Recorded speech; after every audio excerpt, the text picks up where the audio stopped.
Of course they didn't make shoes to fit her. "Don't look like that. How about some sunglasses?" The boy smiled. "One size fits all." He pulled a pair off a spinning rack and dangled them toward her. "They're on summer's end sale.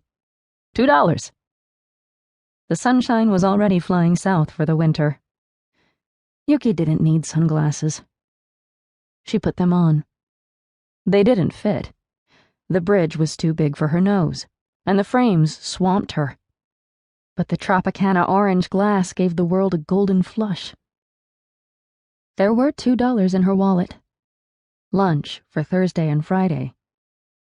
Yuki bought the glasses. Outside, the world shimmered. Gold light skipped off fenders and slid down the long hair of NYU girls. The flasher was gone, but his empty hot dog carton rested on the stoop. Ketchup marks looked less like stains and more like kisses. Her stiff gray skirt shimmied in the breeze and she twirled, spinning it out wider. The glasses leapt up and down. The world flashed. The windows of her apartment winked tangerine as she stepped over a bisected rat corpse, probably abandoned by one of the alley cats. Yuki lived at the edge of the village with Chinatown to the south and hookers to the north. Her parents could have afforded somewhere nicer. Her father was a director of the East Coast branch of Japan's most successful car company. But America had always been an interruption in their Tokyo life.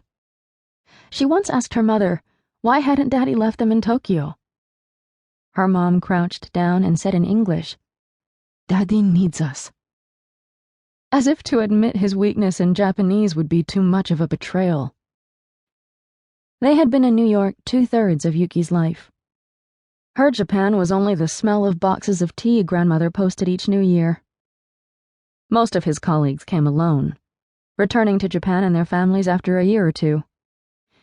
Yet, the company had claimed they needed her father in New York, his knowledge of the language and expertise in the culture being the strongest. Each year in the country bricked him in a bit more.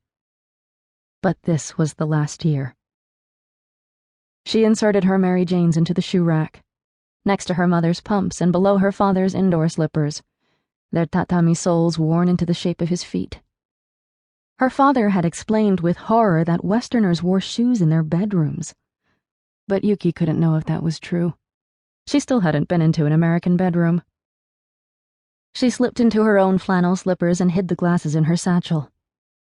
"Tadaima!" Yuki called. "I'm home." As if her mother didn't already know that from the creak of the door and the slap of her feet on the pine floor. In the tiny kitchen, Yuki's mother frowned at a neat pile of mincemeat. The same pink as the fridge, and the toaster, and the gloves inside of which Yuki's mother curled her fingers. "What do you think about cottage cheese?" her mother asked in Japanese. It irritated Yuki when her mom used the Japanese for what were basically English words. Why say cheese when she knew perfectly well how to say cheese? "I don't think anything about cottage cheese," Yuki replied in English. "I'm making cheese baga, and the recipe says to use cheddar cheese." After a beat, Yuki realized her mom meant cheddar. "But you know your father. Cheddar cheese gives him stomachache." "So why are you making him cheeseburgers then?" Her mom looked surprised and hurt. Why surprised? Her father was intolerant of cheese. He was intolerant of America. He wanted late summer eel, fattened in cedarwood vats and barbecued on coals. He was a company man. The company had placed him in this outpost, but his exile was coming to an end at last. "Mom, no one makes burgers from a recipe." Her mother seemed determined that the family be as American as possible. Before they left, they'd travel in half a year, late March.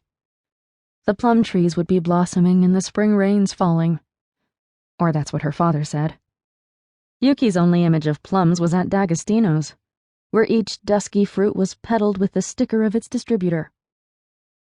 Yuki had visited her grandparents once, and while she'd befriended their dog, she couldn't do